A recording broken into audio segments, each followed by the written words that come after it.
The morning I found Susan's $80,000 Lexus blocking my disabled veteran father's medical transport for the fourth time that month, I knew her gleaming black SUV was about to vanish along with her iron grip on our neighborhood. Better yet, she'd practically hand me the keys herself. It's 6 a.m., the van's horn blaring, my dad at risk of missing dialysis. Across the street, Susan smirks over her oat milk latte, relishing our distress like it's her morning entertainment. That smirk cost her everything: her car, her home, her freedom, and wait until you hear what her own husband did when her house of cards collapsed. If your HOA president has made your life a suburban hell, what would you do? Drop your worst HOA nightmare in the comments. I am gathering stories from my lawyer. Where are you reading this from? Arizona, Virginia?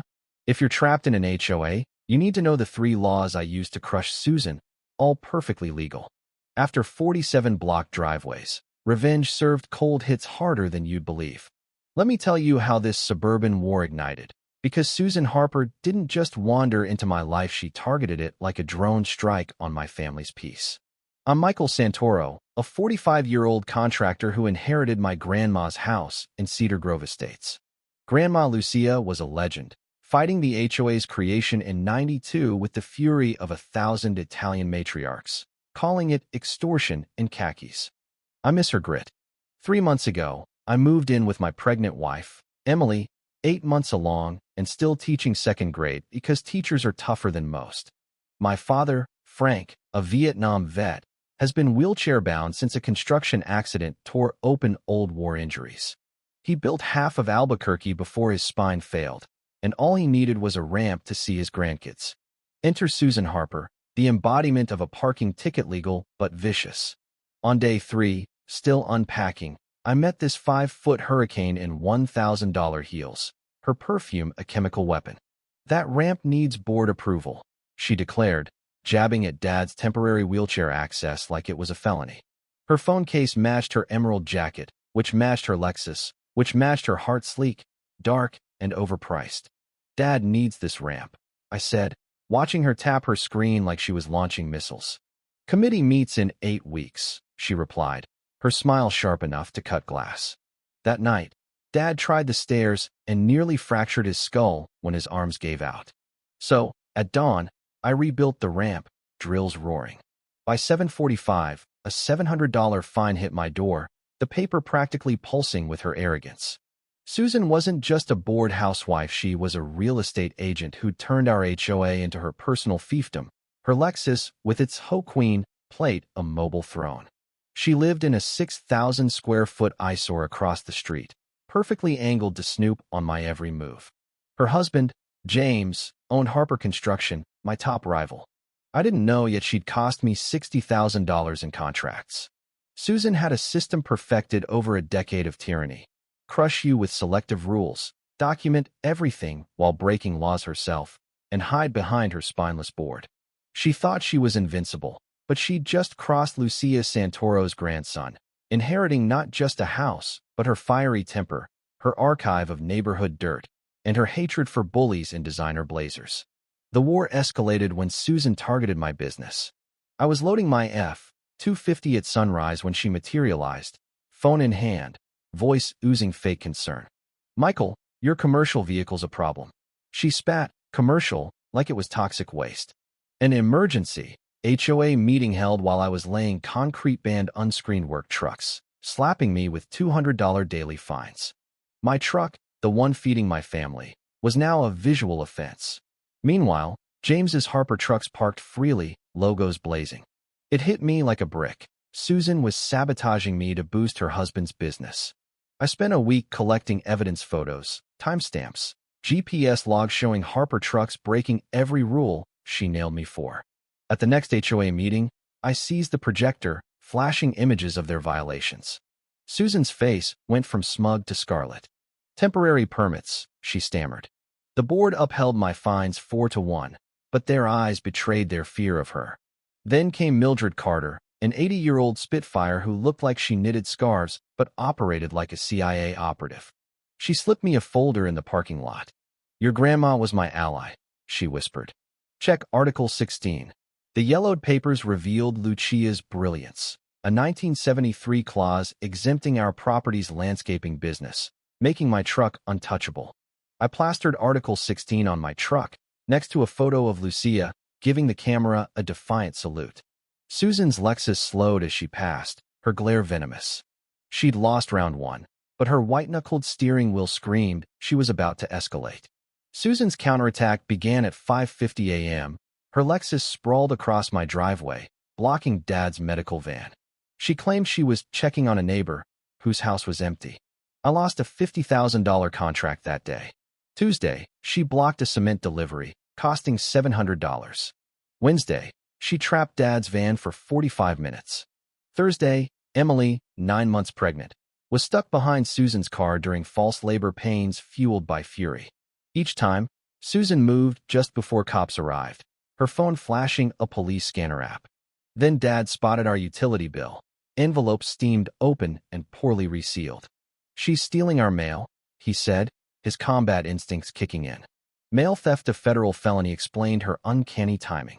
I went full detective, planting a fake doctor's appointment letter and a GPS tracker on her Lexus. Monday's hidden camera caught Susan in $500 athleisure, snapping photos of our mail at dawn, pocketing the decoy.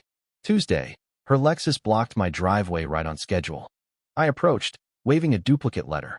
"The one you stole, sitting in your car," I said calmly. Her face crumpled as I attached a note, to her bumper the tracker locking in with a satisfying click.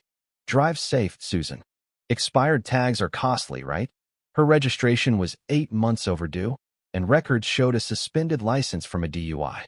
The enforcer was a rolling crime wave. Susan's attacks turned brutal. Adult Protective Services showed up, alleging Dad's neglect. The inspection triggered his PTSD, nightmares of war roaring back. Then CPS targeted Emily, dragging her from class to question her motherhood, claiming reckless driving. Her blood pressure spiked, forcing bed rest. Hospital cameras caught Susan tailing Emily's car for 25 minutes. My contractor contacts revealed Susan's history. 6 neighborhoods in 12 years, each left in ruins after her schemes. Mildred whispered over coffee that Susan owed $55,000 in HOA dues, her house under foreclosure. She was looting HOA funds to stay afloat. Our garage became a war room, Emily mapping Susan's fines $220,000 tied to her mortgage payments. A Facebook group, Victims of Susan, hit 60 members, sharing tales of her targeting minorities and veterans.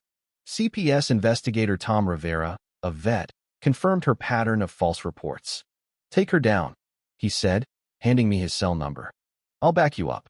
The golden ticket was in the HOA's insurance policy, subsection 49B. Vehicles on common property with expired tags or blocking access could be towed, the president personally liable.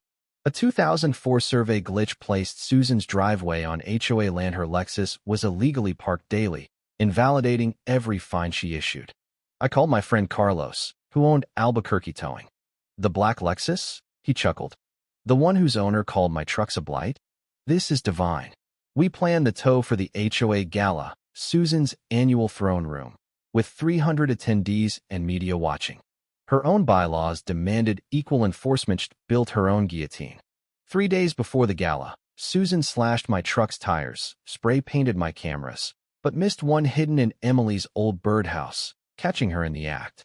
She launched a smear blog, Truth About Santoro Construction, costing me $250,000 in contracts. She tried bribing Carlos to skip tow calls, filed another CPS report on our kids, terrifying them. Each move piled on felonies: vandalism, fraud, intimidation. The gala was her last gasp. She tried banning cameras and towing via emergency bylaws, but Dr. Kim blocked her, citing her own rules. Fear flashed in her eyes. She knew something was coming. The gala sparkled with lights, Susan's stage for real estate glory. At 7:50, her Lexus parked in the fire lane, tags expired, tire kissing yellow paint. Dr. Kim took the mic, revealing $260,000 in embezzled funds: Susan's spa trips, car payments, wine stash.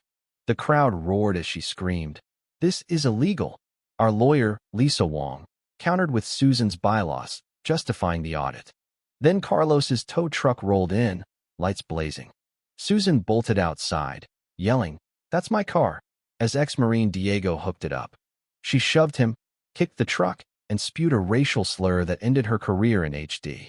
News crews caught it all. A deputy and postal inspector arrived, cuffing her for mail theft, fraud, and false reports. James served divorce papers, citing her crimes. The crowd cheered as her Lexus vanished, Susan in cuffs, her empire rubble. Mildred won the emergency election, wiping out $450,000 in fines. Susan got 3 years in prison, $320,000 in restitution, and a lifetime HOA ban. Cedar Grove flourished cultural gardens, veteran groups, open records. My business soared. Emily delivered our daughter, freedom, and Susan's law curbed HOA power. Her estranged son, now in law school, thanked us for ending her tyranny. At our Freedom Festival, Dad grilled, kids played, and we raised $4,000 for veterans. Grandma Lucia's wisdom held. The best revenge is living well, with the law as your blade. Share your HOA horror below. Worst one gets featured. Subscribe for more tales of toppling tyrants.